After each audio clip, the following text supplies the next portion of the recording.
hada barnaamijka kulanka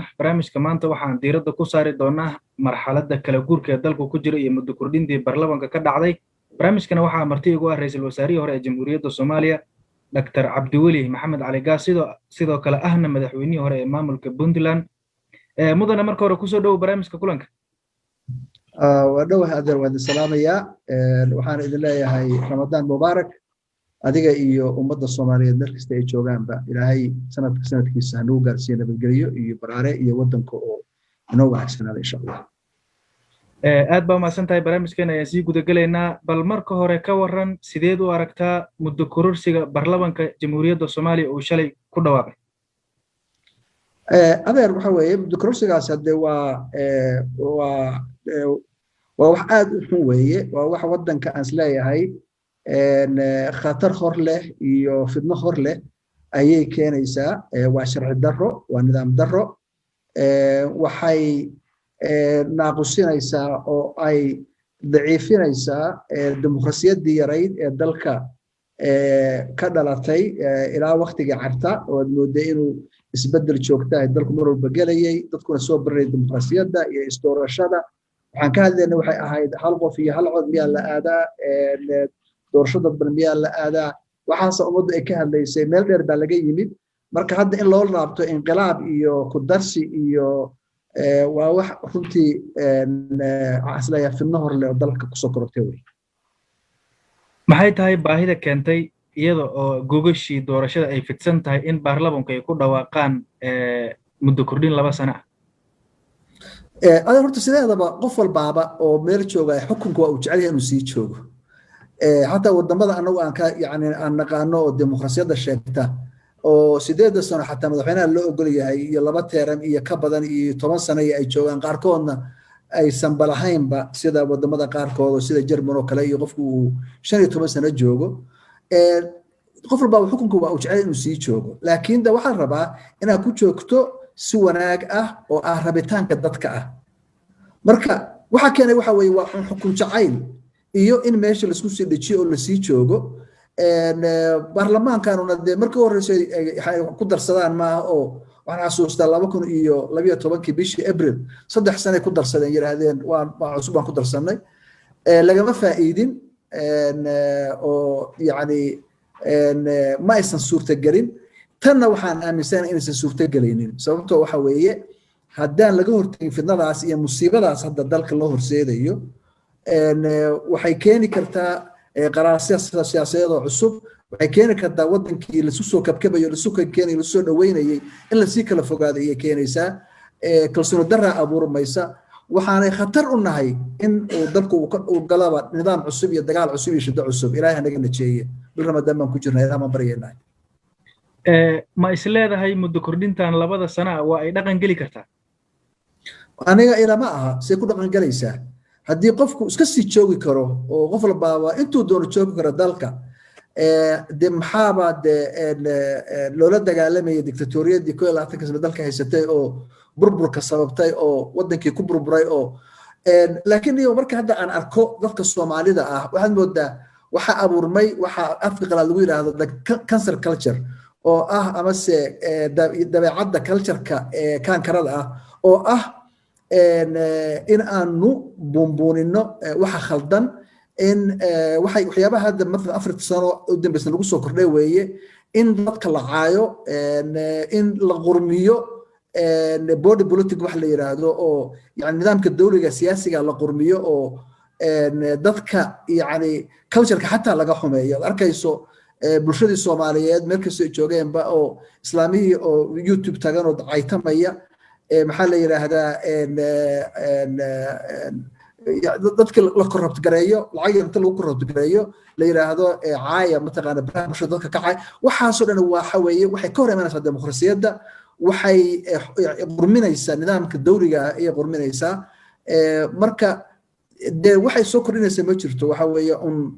dib hor leh oo dalka kusoo korortay weeye marka dadka ayaa la rabaa Soomaaliyeed meel kasta ay joogaanba inay arrintan ka hortagaan inay yiraahdaan mada dictatoriyad iyo kursi lagu sii fadhiyo iyo xukun isku dhajiyay waxay keentay burbur waa ka soo kabanaynay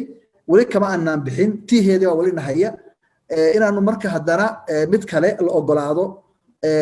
inta ay xoogga yar tahay in laga hortagay ku fiican tahay hadhowto maalin waxba laga qaban karinin in la qalqeyriyo lama rabo marka aan waxaan isleeyahay tareenkani meesha hadda u taagan yahay in lagu joojiyaa hadduu hore u dhaqaaqo dhib unbaa sii kordhaysa waa mahadsan tahay mudane waxaa tahay siyaasi kusoo garaadsaday siyaasadda soomaaliya horeyna ra-iisul wasaare ayaad uga soo noqotay xaggee ayaad isleedahay soomaaliya waa ay u socotaa والله الصومالية أنا أقول مرة ولا برجع عن بان كقباء صوماليا رجع عن بان بسعوتي ماشي أن كان نبي ماشي أنت أن شوف النص ياشي كودي إسعير تيجي دجالكي واللوريزم كي دبتي محكمة ضو غيره وحاسونا ولا جسوا قدري اسبدل بسعودي دعاي لبعض يكون يعني الدولة بالغ صور سحرته متكلا إنبجات لغو صور السي مدة أنو رئيس وزراء كأيو الشيخ شريف ومدحونا كها يعني ندر شقة من الدلك الجودي هيسا لو كنا يلبيه توبنكي ليه توبنكي سو قرصوا لي بكاسة لغو ترى دتك وي سو فهميا ديمقراطية ده ولا سو برناية أنا يرجع يدو مرنا ما يستحومين هذا لو حنا مثلا دتك الصوماليات أنت بدن أو أنا جربت أيام بدن مركا أنت أوها منقبته دكتاتوريات أما ويسنا قونين دكتاتوريات وحا أي دشو يا وحا يكون بس أي سنة قونين ودوحنا مننا ضد يروي أو كوا منطقة أنا براب الشرطة كعيتها أو بدن أما وعدد وهلو بي وعي الغبا منطقة أن ملك قراعي حبسي شددي حرية الله أنت ذلك كتير جرت ضدهم من غبا ويانس لا لكن انت سنه وإنير لكن ماجورتي كده الصوماليدو وي يقان سويال كتاريخ هذا الصومري وي لا سعودين وي غرانيان intaas ayaana wanaaga inta rabtana weeye de mar walba ma xaslaaya anigu xumaantii wanaagu markii ay tartamaan wanaaga ayaa mar walba badiya xumaad waxa laga yaabaa waqtiga yar inay guulaysato laakiin waqtiga dheer waxaan isleeyahay waxa ku leh wanaaga iyo niyad samida iyo Soomaalinimada iyo xurriyadda iyo dadka oo yaani wadanka u raba wanaaga iyo horumarka baa badan baa isleeyahay waa hagaag toobiyaha Soomaaliya qaaday ku dhisan muddo kororsiga muxuu horseedi karaa horseedi karaa qaralaase wuxuu horseedi karaa fidno wuxuu horseedi karaa dagaal sokeeye wuxuu horseedi karaa Soomaalidii awalba kala jabnayd oo qaarkood ba hadda ay yiraahdeen dawladda gaar ah nahay in la sii kala jajabo oo koorlo ay sii tagaan ay yiraahdaan meesha wax wanaag ku soo socdahay ma jiraan hadii hadda wadadaas ay qaaday wada kale u leexdaan baa dhici karta waa suurtagal ah yani gobolada qaarkood marka waxaas oo dhan waa fidno waxa la baahan marka wax garadka Soomaalida عقاشة صوماليدا سياسيين الصوماليدا علماء الصوماليدا أنا إيراني رنتي سويته حويه علماء كما مرق قاركود هدي دور كودا قاعد الله هاي وحن إسلاه ودك إسبدل با والله نقول يهي ولا دقيستا دتكو موقتها هي علماء مثلا احترام بدن بأوهيان ورقة دوار دقيستان لكن مروا الباب علماء وحوي دي كم شورت وحويه ما يعني بوزيشن كودي كوهبونا مرنا ما يمادن كما الله اما نقطه ولا دغال الشباب اما نقطه فينو ابور ميس او لغا hortago ama fidnooyinka hore dalka uga soo dhacay ama noqdaan dagaalkii civil war-kii ama kii kasii horeeyay ahaa fidnadii siyaad barre iyo dictatoriyadii waxaas oo waxa loo baahan yahay culimadu inay doorkooda qaataan maanta fidnada dalka loo horseedayo inay ka hadlaan bal rabaa qarkood waa ku hadlay waa ku maadsan yihiin waa arkay Sheekh Umar oo ka hadlay arintan ayaan hore laakiin waxa loo baahan yahay si mug leh arinta in looga hortago dadweynuhu ay ka hortagaan shacabku ka hortago la tashi guud hadda la isugu yimaado siyaasiyiinta musharaxiinta hadda tartamaysay dowlad goboleedyada inta hadda ka soo horjeeda aan u jeeda hadda ku isagu madaxweynaha hadda jiraahay oo magacaabay oo la dhoodhoobay inay waxaan maartay aan soconayn ay taageereen baa inay ii muuqatay waxaan moodaa inay yani taariikhdooda siyaasadeed ay ku jaangoynayaan systemka hadda jira waxa iyagu fiicanna maaha wax dadkooda qabtana maaha ma fahamtay laakiin waxa loo baahan yahay inta wax garanaysa oo dhibta soo socota fahmaysahay inay inta usu timaado go'aan gaartaa la rabaa shacabka ayaa mar walba ka xoog badan inta yar ay findada raadinaysa waa hagaag waxaa tahay madaxweynihii hore ee maamulka Puntland sideed u aragtaa doorka siyaasadeed ee Puntland ee xilligan Soomaaliya ay ku jirto والله بدنا نمر بدور كذا ويقادني سي أما نقطة يغلردي دولة نمط الصومالية هذا شرطة ولا سعتان ومدحوين هو بدنا أيها عبد الله يوسف الله نحرسته ninkii xamar yimid dowladnimada keenay oo villa Soomaaliya fariistay oo ciidan badan iyo hub badan iyo dhaqaale badan ba ku bixiyay markaas ayuu hadda door mug leh ayuu hadda ka qaadanaya qaabka hadda ay wax u socdaan oo waxaan maleynayaa cidda kaliya hadda dictatoriyada hortaagan waa isaga iyo dhowr qof oo kale oo ma taqaanaa siyaasiyiinta hadlaysa oo dee ma taqaanaa muuqato door kale iyagu hadda dee in badan anaga ka mid ahiin banaankan joognaa hadda door weyn oo xoog leh oon ku lehna dalka ma jiro laakiin Puntland doorkeeda inay qaadataan rabaa go'aamo adagna ay ka soo saaraan baa rabaa arrinta iyada ahi ay shiraan mataqaanaa qaybaha kala duwan ee bulshada iyo dowladuba doorkoodana ay muujiyaan horena waa u diideen dictatoriyad dadka reer Puntland haddana inay diidaan baa la rabaa midaan yarta ah oo waxa la yiraahdo timber dictatorship waxa weeye waa dictatoriyad taf yar weeye midaan mid weyn maaha marka in laga hortago ayaa loo baahan yahay si xoog looga hortago gudoomiyihii baarlamaanka Puntland xilli hore waxaa si maxaa la dhihi jiray sharciga aan waafaqsanayn loo saaray 8 xildhibaan oo ka dambeysana madaxweynaha hadda talada haya maamulka Puntland waxa uu ka qaaday xasaanada sideed u aragtaa in maamulkii ka dambeeyay dimuqraadiyaddii aad dhistay ee Puntland uu sidaa u galo anigu runtii anigu waxaan mar walba jeclaa in institutionka Puntland dhexdiisa wixii ka khaldan dhexdiisa lagu saxo oo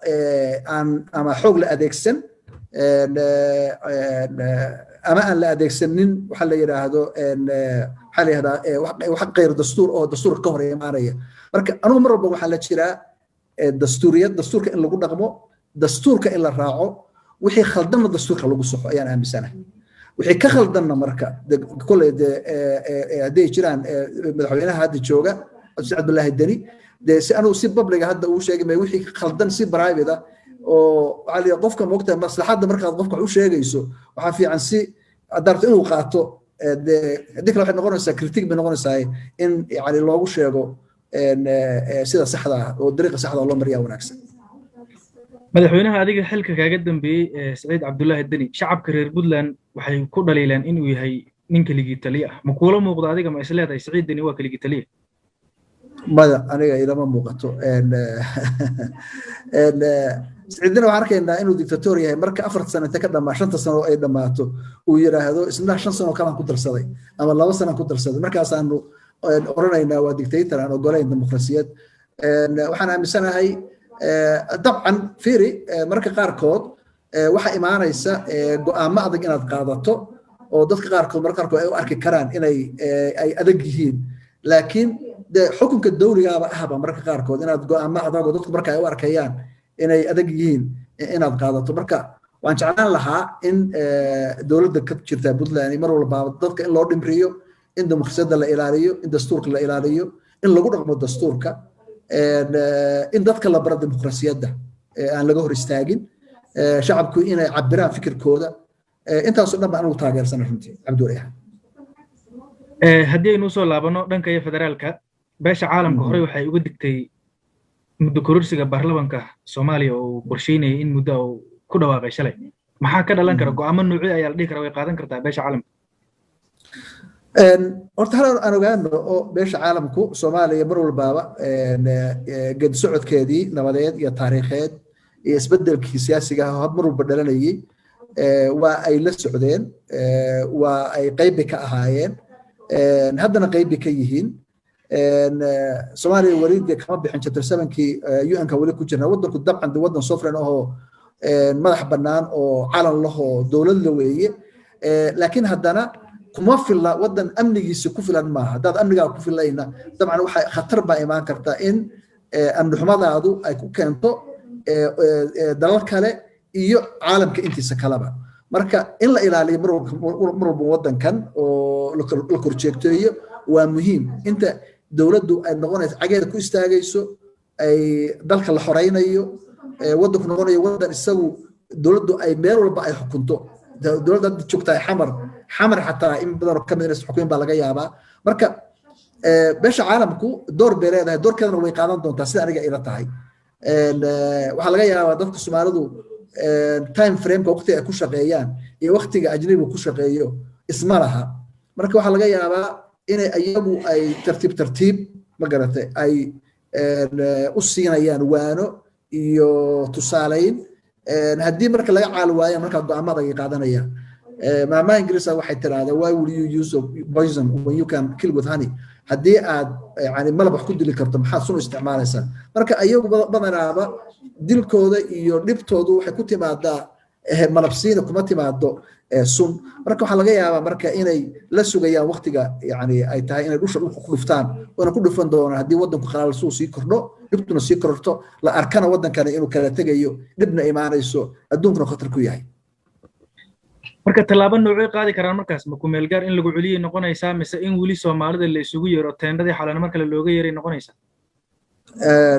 de haddaba teendada la isaga yeerayo waana la joogay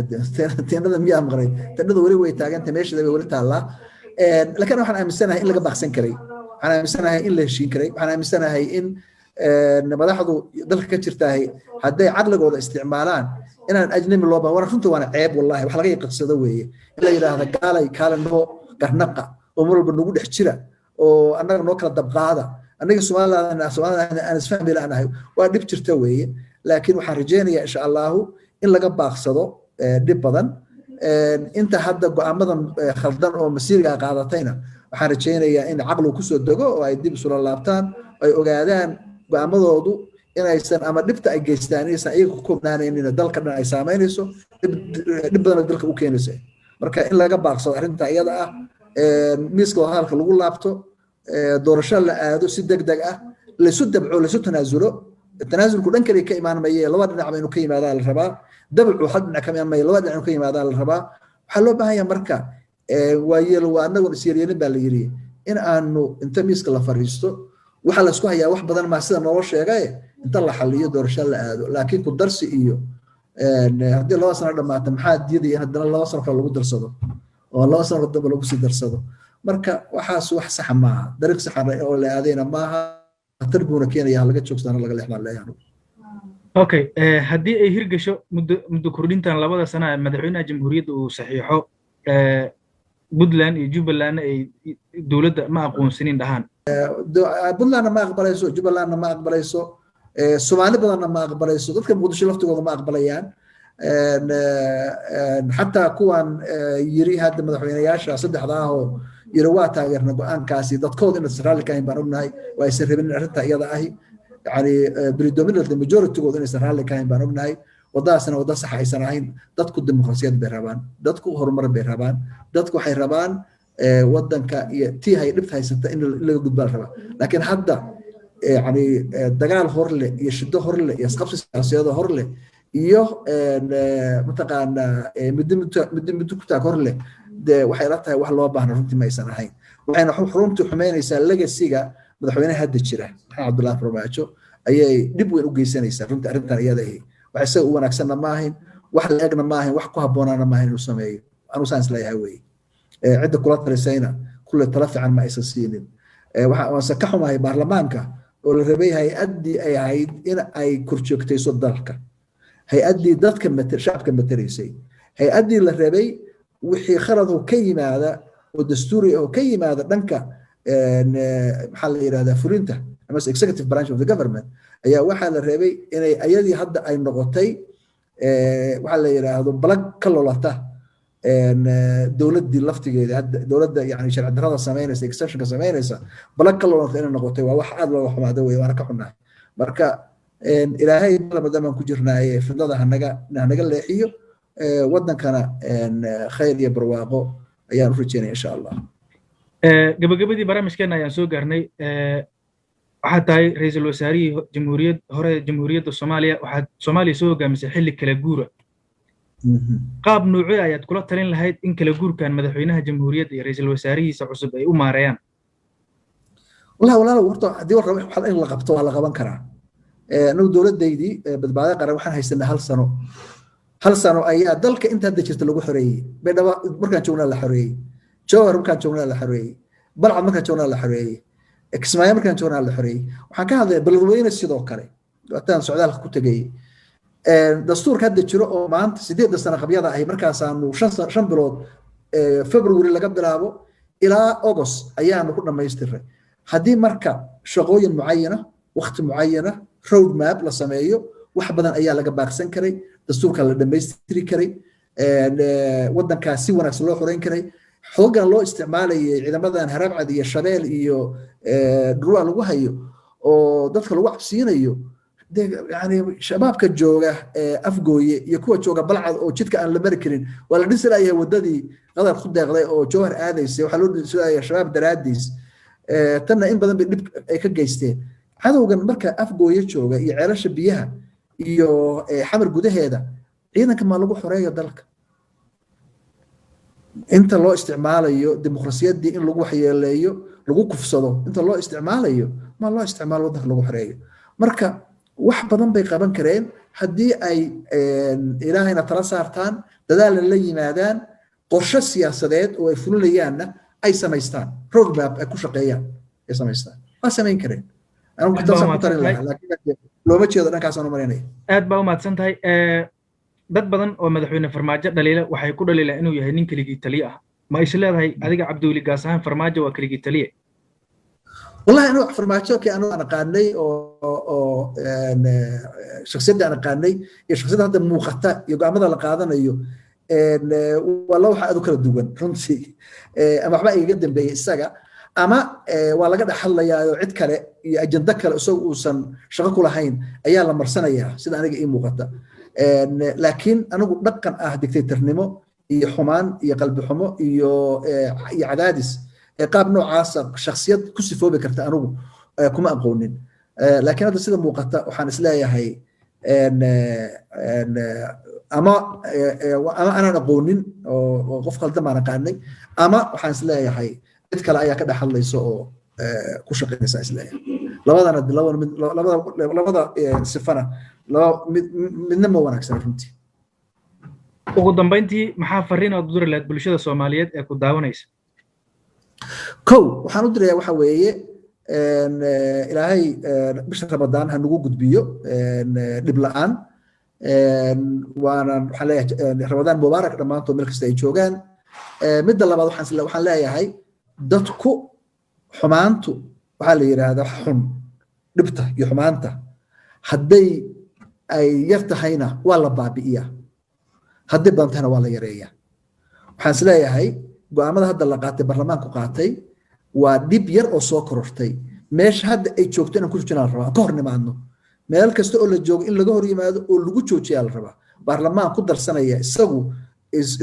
oranaya anna waa ku darsanay dowladdina waa ugu darnay wax sax ah maaha waa in laga dhiidhiyaa laga hor yimaadaa lana diidaa waa in aan baranaa dadkeenu ay yidhaahdaan yani wixii aan nagu habboonayn inaan